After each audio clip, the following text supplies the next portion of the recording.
शुक्लांबरधरं विष्णुं शशिवर्णं चतुर्भुजं प्रसन्नवदनं ध्यायेत् सर्वविघ्नोपशान्तये। व्यासं वसिष्ठनप्तारं शक्तै पौत्रमकल्मषं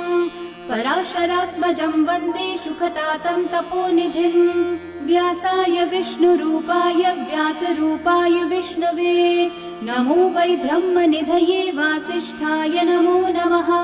अविकाराय शुद्धाय नित्याय परमात्मने सदैकरूपरूपाय विष्णवे सर्वजिष्णवे।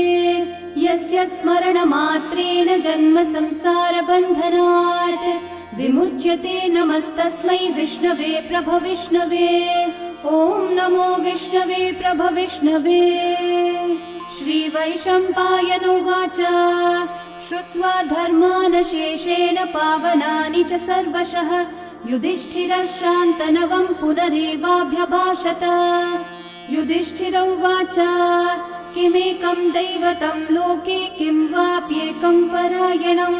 स्तुवन्तः कं कमर्चन्तः प्राप्नुयुर्मानवा शुभम्। को धर्मः सर्वधर्माणां भवतः परमो मतः किं जपन्मुच्यते जन्तुर्जन्म संसारबन्धनात्। श्रीभीष्म उवाच जगत्प्रभुं देवदेवम् अनन्तं पुरुषोत्तमं स्तुवन्नाम सहस्रेण पुरुषस्तततोत्थितः तमेव चार्चयन् नित्यं भक्त्या पुरुषम् अव्ययम् ध्यायन् स्तुवन्नमस्यं च यजमानस्तमेव च। अनादिनिधनं विष्णुं सर्वलोकमहेश्वरं लोकाध्यक्षं स्तुवन्नित्यं सर्वदुःखातिगो भवेत्। ब्रह्मण्यं सर्वधर्मज्ञं लोकानां कीर्तिवर्धनं लोकनाथं महद्भूतं सर्वभूतभवोद्भवम्। एष मे सर्वधर्माणां धर्मोऽधिकतमो मतः यद्भक्त्या पुण्डरीकाक्षं स्तवैर्वच्चैर्नरः सदा। परमं यो महत्तेजः परमं यो महत्तपः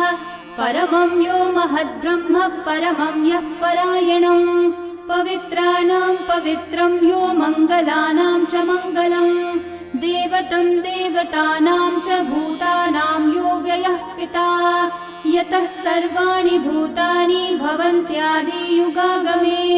यस्मिंश्च प्रलयं यान्ति पुनरेव युगक्षये। तस्य लोकप्रधानस्य जगन्नाथस्य भूपते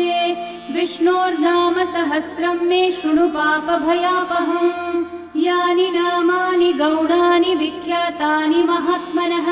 ऋषिभिः परिगीतानि तानि वक्ष्यामि भूतये। ऋषिर्नाम्नां सहस्रस्य वेदव्यासो महामुनिः छन्दोनुष्ठुप् तथा देवो भगवान् देवकीसुतः। अमृतांशोद्भवो बीजं शक्तिर्देवकीनन्दनः त्रिसामाहृदयं तस्य शान्त्यर्थे विनियुज्यते। विष्णुं जिष्णुं महाविष्णुं प्रभविष्णुं महेश्वरम् अनेकरूपदैत्यान्तं नमामि पुरुषोत्तमम्। अस्य श्रीविष्णोर्दिव्यसहस्रनामस्तोत्रमहामन्त्रस्य श्रीवेदव्यासो भगवान् ऋषिः अनुष्ठुप्छन्दः श्रीमहाविष्णुः परमात्मा श्रीमन्नारायणो देवता। अमृतांशोद्भवो भानुरिति बीजं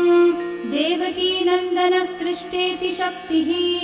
उद्भवक्षोभणो देव इति परमो मन्त्रः शङ्खबृन्नन्दकी चक्रीति कीलकं शार्ङ्गधन्वा गदाधर इति अस्त्रं रथाङ्गपाणिरक्षोभ्य इति नेत्रं त्रिसामासामगः सामेति कवचम् आनन्दं परब्रह्मेति योनिः ऋतुः सुदर्शनः काल इति दिग्बन्धः श्रीविश्वरूप इति ध्यानम्। श्रीमहाविष्णुः प्रीत्यर्थे सहस्रनाम जपे विनियोगः।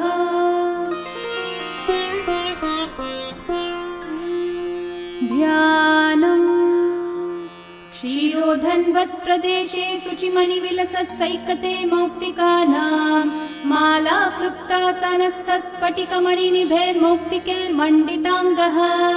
शुभ्रैरभ्रैरतभ्रैरुपरि विरचितैर्मुक्तपीयूषवर्षैः आनन्देन पुनीयादरिनलिनगदा शङ्खपाणिर्मुकुन्दः भुःपादौ यस्य नाभिर्वियदसुरनिलश्चन्द्रसूर्यौ च नेत्रे कर्णावाशाशिरौ द्योर्मुखमपि दहनो यस्य वास्तेयमब्धिः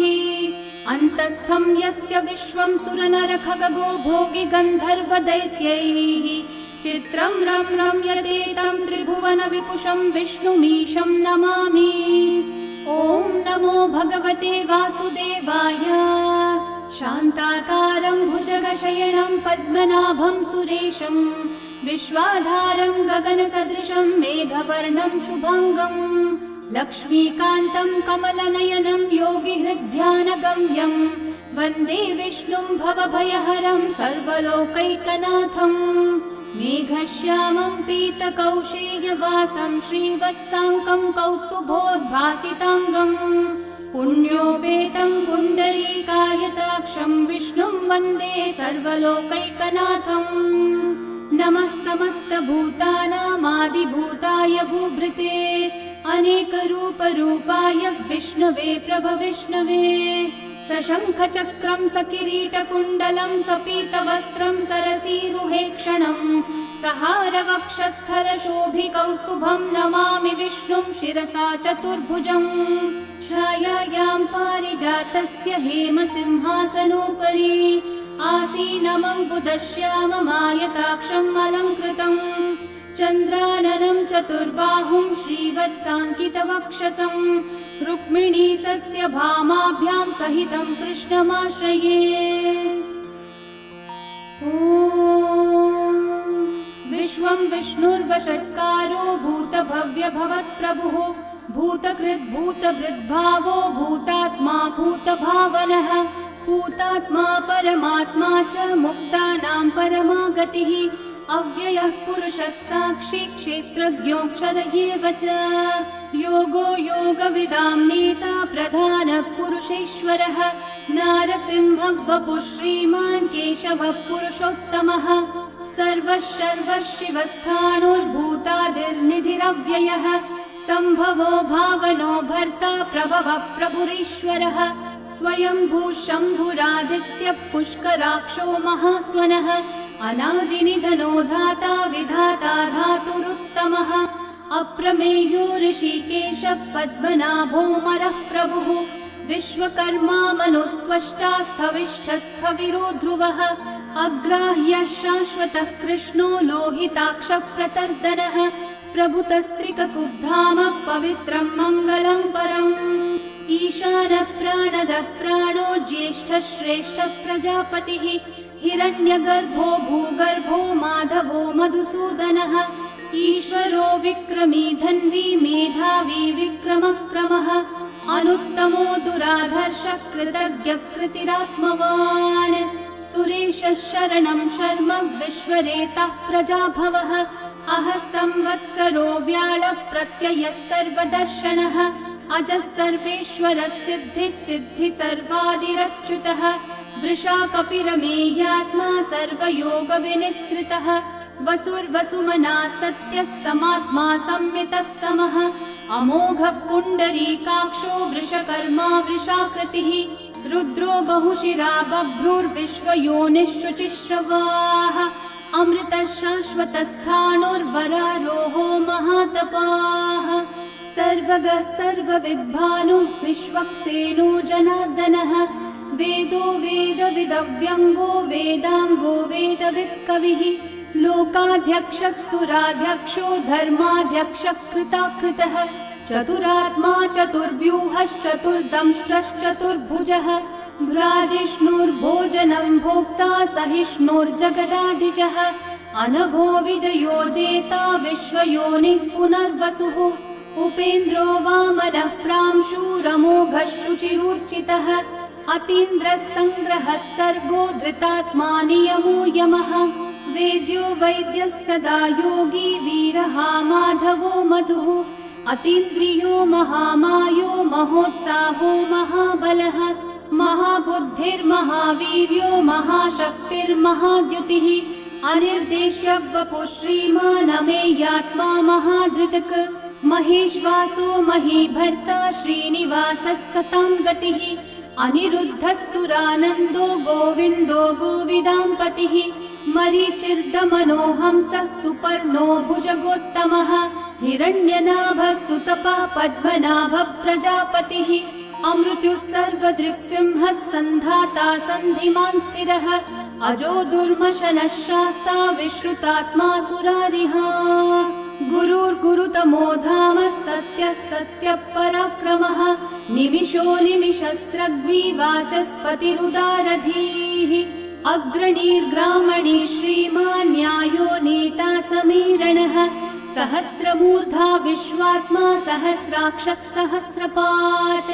आवर्तनो निवृत्तात्मा संवृतः सम्प्रमर्दनः अहः संवर्तको वह्निरनिलो धरणीधरः सुप्रसादः प्रसन्नात्मा विश्वदृग्विश्वभुग्विभुः सत्कर्ता सत्कृतः साधुर्जन्मुर्नारायणो नरः असंख्येयो प्रमेयात्मा विशिष्टः शिष्टकृच्छुचिः सिद्धार्थः सिद्धसङ्कल्पः सिद्धिदः सिद्धिसाधनः वृषाही वृषभो विष्णुर्वृषपर्वा वृषोदरः वर्धनो वर्धमानश्च विविक्तः श्रुतिसागरः सुभुजो दुर्धरो वाग्मी महेन्द्रो वसुदो वसुः नैकरूपो बृहद्रूपः शिपिविष्टप्रकाशनः ओजस्तेजोद्युतिधरः प्रकाशात्मा प्रतापनः रिद्धस्पष्टाक्षरो मन्त्रश्चन्द्रांशूर्भास्करद्युतिः अमृतांशूद्भवो भानुर्शशबिन्दुः सुरेश्वरः औषधं जगतः सेतुः सत्यधर्मः पराक्रमः भूतभव्यभवन्नाथः पवनः पावनो नलः कामः कामकृत्कान्तः कामः कामप्रदः प्रभुः युगादिकृद्युगावर्तो नैकमायो महाशनः अदृश्यो व्यक्तरूपश्च सहस्रजिदनन्तजित् इष्टो विशिष्टशिष्टेष्ठः शिखण्डी नहुषो वृषः क्रोधः क्रोधकृत्कर्ता विश्वबाहुर्महीधरः अच्युतः प्रथितः प्राणः प्राणदो वासवानुजः अपान्निधिरधिष्ठानम् अप्रमत्तः प्रतिष्ठितः स्कन्दस्कन्दद्धरो धुर्यो वरदो वायुवाहनः वासुदेवो बृहद्भानुरादिदेवः पुरन्दरः अशोकस्थारणस्थारः शूरः शौरिर्जनेश्वरः अनुकूलः शतावर्तः पद्मी पद्मनिभीक्षणः पद्मनाभोरविन्दाक्षः पद्मगर्भः शरीरभृत् महर्धिरिग्धो वृद्धात्मा महाक्षो गरुडध्वजः अतुलः शरभो भीमः समयज्ञो हविर्हरिः सर्वलक्षणलक्षण्यो लक्ष्मीवान् समितिञ्जयः विक्षरो रोहितो मार्गो हेतुर्दामोदरः सहः महीधरो महाभागो वेगवानमिताशनः उद्भवक्षोभणो देवः श्रीगर्भः परमेश्वरः करणं कारणं कर्ता विकर्ता गहनो गुहः व्यवसायो व्यवस्थानः संस्थानस्थानदो ध्रुवः परर्धि परमस्पष्टः तुष्टः पुष्टः शुभेक्षणः रामो विरामो विरतो मार्गो नेयो नयो नयः वीरशक्तिमतां श्रेष्ठा धर्मो धर्मविदुत्तमः वैकुण्ठः पुरुषः प्राणः प्राणदः प्रणवपृथुः हिरण्यगर्भः शत्रुघ्नो व्याप्तो वायुरधोक्षजः ऋतुः सुदर्शनः कालः परमेष्ठी परिग्रहः उग्रः संवत्सरो दक्षो विश्रामो विश्वदक्षिणः विस्तारस्थावरस्थानुप्रमाणं बीजमव्ययम् अर्थोऽनर्थो महाकोशो महाभोगो महाधनः अनिर्विण्णस्थविष्ठो भूर्धर्मयूपो महामखः नक्षत्रनेमिर्नक्षत्री क्षामः समीहनः यज्ञयुज्यो महेज्यश्च क्रतुः सत्रं सताङ्गतिः सर्वदर्शी विमुक्तात्मा सर्वज्ञो ज्ञानमुत्तमम् सुव्रतः सुमुखः सूक्ष्मः सुघोषः सुखदः सुहृत् मनोहरोजितक्रोधो वीरबाहुर्विदारणः स्वापनस्ववशो व्यापी नैकात्मानैककर्मकृत् वत्सरो वत्सलो वत्सी रत्नगर्भो धनीश्वरः धर्मगुब्धर्मकृद्धर्मी सदसक्षरमक्षरम् अविज्ञाता सहस्रांशूर्विधाता कृतलक्षणः गभस्तिनेमि सत्त्वस्थः सिंहो भूतमहेश्वरः आदिदेवो महादेवो देवेशो देवभृद्गुरुः उत्तरो गोपतिर्गोप्ता ज्ञानगम्यः पुरातनः शरीरभूतभृद्भोक्ता कपीन्द्रो भूरि दक्षिणः सोमपो मृतपः सोमः पुरुजित्पुरुसत्तमः विनयोजयः सत्यसन्धो दाशारः सात्वतां पतिः जीवो विनयिता साक्षी मुकुन्दोमितविक्रमः अम्भो निधिरनन्तात्मा महोदधिशयोऽन्तकः अजो महार्हः स्वाभाव्यो जितामित्रप्रमोदनः आनन्दो नन्दनो नन्दः सत्यधर्मा त्रिविक्रमः महर्षि कपिलाचार्य कृतज्ञो मेदिनीपतिः त्रिपदस्त्रिदशाध्यक्षो महाशृङ्गकृतान्तकृत् महावराहो गोविन्दः सुषेणः कनकाङ्गदी गुह्यो गभीरो गहनो गुप्तश्चक्रगदाधरः वेधास्वाङ्गोजितः कृष्णो दृढसङ्कर्षणोच्युतः वरुणो वारुणो वृक्षः पुष्कराक्षो महामनाः भगवान् भगहानन्दी वनमाली हलायुधः आदित्यो ज्योतिरादित्यः सहिष्णुर्गतिसत्तमः सुधन्वाखण्डपरशुर्दारुणो द्रविणप्रदः दिवस्पृक्सर्वदृग्व्यासो वाचस्पतिरयो निजः त्रिसामासामगः सामन्निर्वाणं भेषजम्भिषक्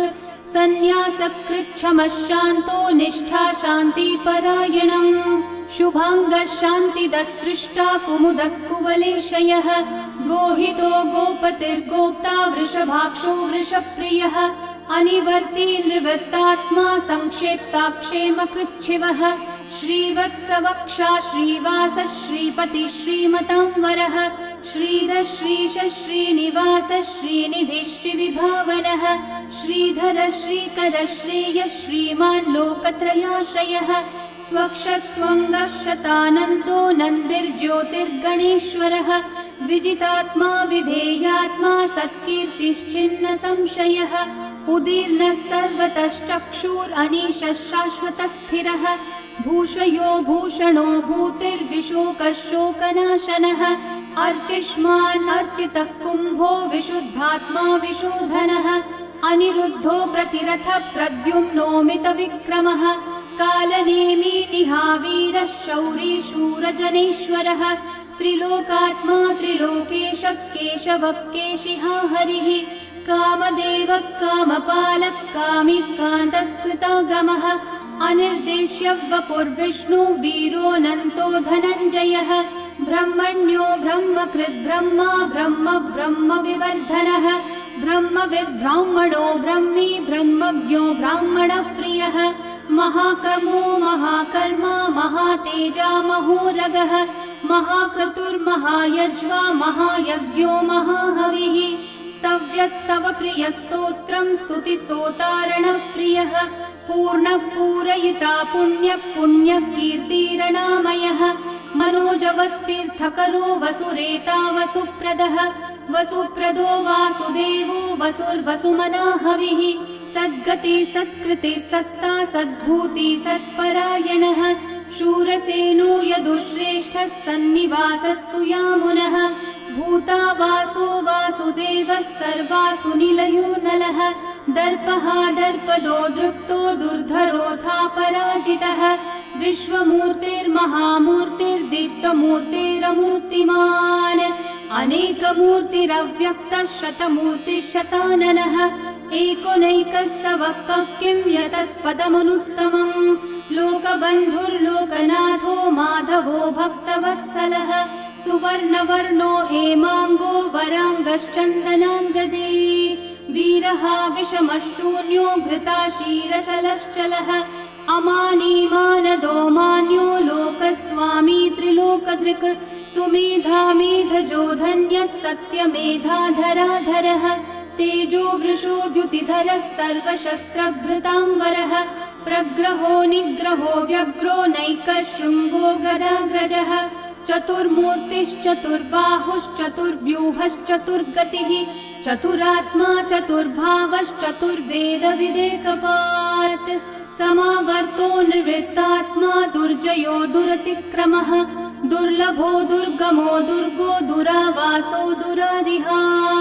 शुभांगो लोकसारङ्गः सुतन्तुस्तन्तुवर्धनः इन्द्रकर्मा महाकर्मा कृतकर्मा कृतागमः उद्भवः सुन्दर सुन्दो रत्ननाभः सुलोचनः अर्को वाजस्सनः शृङ्गी जयन्तः सर्वविजयी सुवर्णबिन्दुरक्षोभ्यः सर्ववागीश्वरेश्वरः महाहृदो महागर्तो महाभूतो महानिधिः कुमुदः कुन्दरः कुन्दः पर्जन्यः पावनो निलः अमृताशोऽमृतवपुः सर्वज्ञः सर्वतोमुखः सुलभः सुव्रतः सिद्धः शत्रुजिच्छत्रुतापनः न्यग्रोधोदम्बरोऽश्वत्थः चाणूर्रान्ध्रनिषूदनः सहस्रार्ची सप्तजिह्वा सप्तैधा सप्तवाहनः अमूर्तिरनघोचिन्त्यो भयकृद्भयनाशनः अनुर्बृहत्कृशस्थूलो गुणभृन्निर्गुणो महान् अधृतस्वधृतस्वास्य प्राग्वंशो वंशवर्धनः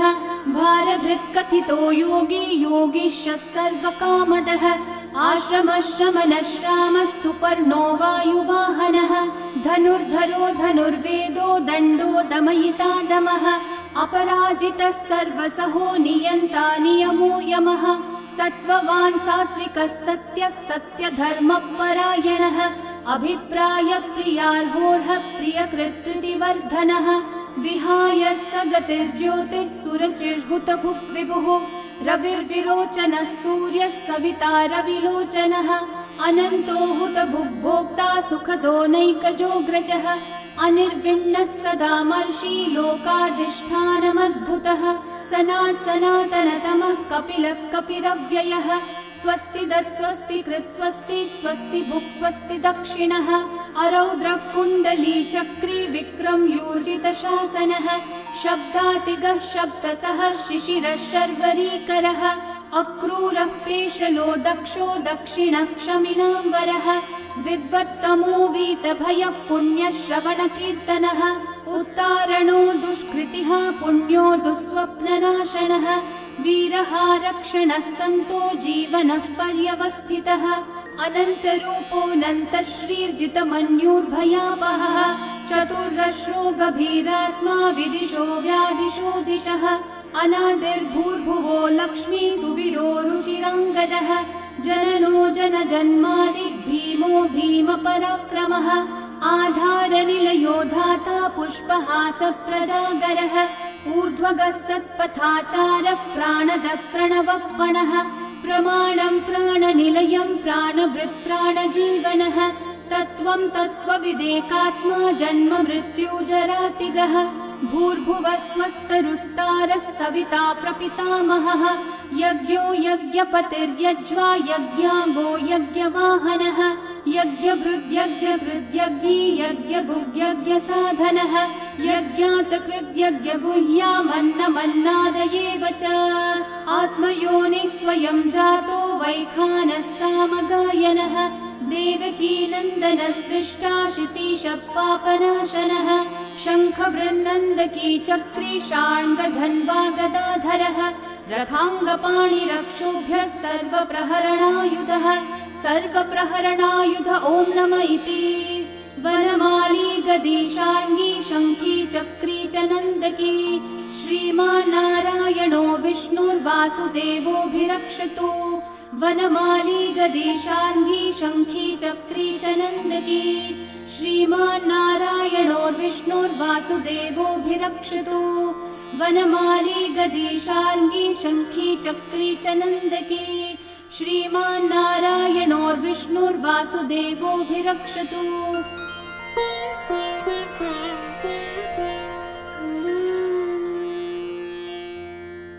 इतीदं कीर्तनीयस्य केशवस्य महात्मनः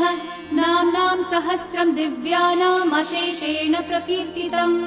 य इदं शृणुयान्नित्यं यश्चापि परिकीर्तयेत् न शुभं प्राप्नुयात् किञ्चित् सोमुत्रेह च मानवः वेदान्तगो ब्राह्मणः स्यात् क्षत्रियो विजयी भवेत् वैश्यो धनसमृद्धः स्यात् शूद्रः सुखमवाप्नुयात् धर्मार्थी प्राप्नुयात् धर्मम् अर्थार्थी चार्थमाप्नुयात् कामानवाप्नुयात् कामी प्रजार्थी चाप्नुयात् प्रजाम् भक्तिमान् यः सदोत्थाय शुचिस्तद्गतमानसः सहस्रं वासुदेवस्य नाम्नामेतत् प्रकीर्तये यशः प्राप्नोति विपुलं याति प्राधान्यमेव च अचलां श्रियमाप्नोति श्रेय प्राप्नोत्यनुत्तमम् न भयं क्वचिदाप्नोति वीर्यं तेजश्च विन्दति भवत्यरोगो द्युतिमान् बलरूपगुणान्वितः रोगार्तो मुच्यते रोगात् बद्धो मुच्येत बन्धनात् भयान्मुच्येत भीतस्थो मुच्येतापन्न आपदः दुर्गान्यतितरत्याशु पुरुषः पुरुषोत्तमं स्तुवन्नाम सहस्रेण नित्यं भक्ति समन्वितः वासुदेवाश्रयो मर्त्यो वासुदेवपरायणः सर्वपापविशुद्धात्मा याति ब्रह्म सनातनम् न वासुदेव भक्तानामशुभं विद्यते क्वचित् जन्म मृत्यु जरा व्याधि भयं नैवोपजायते इमं स्तवमधीयानः श्रद्धा भक्ति समन्वितः युज्येतात्मसुखः शान्ति श्रीधृति स्मृतिकीर्तिभिः न क्रोधो न च मात्सर्यं न लोभो नाशुभा मतिः भवन्ति कृतपुण्यानां भक्तानां पुरुषोत्तमे द्यौसचन्द्रार्कनक्षत्राखं दिशो भूर्महो दधिः वासुदेवस्य वीर्येण विदितानि महात्मनः ससुरासुरगन्धर्वं सयक्षूरगराक्षसं जगद्वशे वर्ततेदं कृष्णस्य सचराचरम् इन्द्रियाणि मनोबुद्धिः सत्त्वं तेजो बलं द्युतिः वासुदेवात्मकन्याहुः क्षेत्रं क्षेत्रज्ञ एव च सर्वागमानामाचार प्रथमं परिकल्पते आचार प्रभवो धर्मो धर्मस्य प्रभुरच्युतः ऋषयः पितरो देवा महाभूतानि धातवः जङ्गमाजङ्गमं चेदं जगन्नारायणोद्भवम् योगो ज्ञानं तथा साङ्ख्यं विद्या शिल्पादिकर्म च वेदाः शास्त्राणि विज्ञानम् एतत् सर्वं जनार्दनात् एको विष्णुर्महद्भूतं पृथक् भूतान्यनेकशः त्रीन् लोकान् व्याप्य भूतात्मा भुङ्क्ते विश्वभुगव्ययः इमं स्तवं भगवतो विष्णोर्व्यासेन कीर्तितं पठ्येद्य इच्छेत् पुरुषः श्रेयः प्राप्तुं सुखानि च विश्वेश्वरमजं देवं जगतः प्रभुमव्ययम् भजन्ति ये पुष्कराक्षं न ते यान्ति पराभवम् न ते यान्ति पराभवम् ॐ नमः इति अर्जुनोवाच पद्मपत्रविशालाक्ष पद्मनाभः सुरोत्तम भक्तानामनुरक्तानां त्राता भव जनार्दन श्रीभगवानुवाच यो मां नाम सहस्रेण स्तोतुमिच्छति पाण्डव सोऽहमेकेन श्लोकेन स्तुत एव न संशयः स्तुत एव न संशय ॐ नमः इति व्यास उवाच वासनाद्वासुदेवस्य वासितं भुवनत्रयं सर्वभूतनिवासोऽसि वासुदेव नमोऽस्तु ते श्रीवासुदेव नमोऽस्तु ॐ नमः इति पार्वत्योवाच केनोपायेन लघुना विष्णोर्नाम सहस्रकम् पठ्यते पण्डितेर्नित्यं श्रोतुमिच्छाम्यहं प्रभो ईश्वरोवाच श्रीराम राम रामेति रमे रामे मनोरमे सहस्रनाम तत्तुल्यं राम नाम वरानने श्रीराम राम रामेति रमे रामे मनोरमे सहस्रनाम तत्तुल्यं राम नाम वरानने श्रीराम राम रामेति रमे रामे मनोरमे सहस्रनाम तत्तुल्यं राम नाम वरानने श्रीराम नाम वरानन ॐ नमः इति ब्रह्म उवाच नमोऽस्त्वनन्ताय सहस्रमूर्तये सहस्रपादाक्षि शिरोरुबाहवे सहस्रनाम्ने पुरुषाय शाश्वते सहस्रकोटियुगधारिणे नमः। सहस्रकोटियुगधारिण ॐ नम इति। सञ्जय उवाच यत्र योगेश्वर कृष्णो यत्र पार्थो धनुर्धरः तत्र श्रीर्विजयो भूतिर्ध्रुवा नीतिर्मतिर्मम। श्रीभगवानुवाच अनन्याश्चिन्तयन्तो मा ये जनाः पर्युपासते तेषां नित्याभियुक्तानां योगक्षेमं वहाम्यहम्। परित्राणाय साधूनां विनाशाय च दुष्कृतां धर्म संस्थापनार्थाय सम्भवामि युगे युगे। आर्ता विषण्णा शिथिलाश्च भीता घोरेषु च व्याधिषु वर्तमानाः संकीर्त्य नारायण शब्दमात्रं विमुक्तदुःखा सुखिनो भवन्तु। कायेन वाचा मनसैन्द्रियैर्वा बुद्ध्यात्मना वा प्रकृते स्वभावात् करोमि यद्यत् सकलं परस्मै नारायणायेति समर्पयामि। श्री विष्णु सहस्रनाम स्तोत्रं सम्पूर्णम्।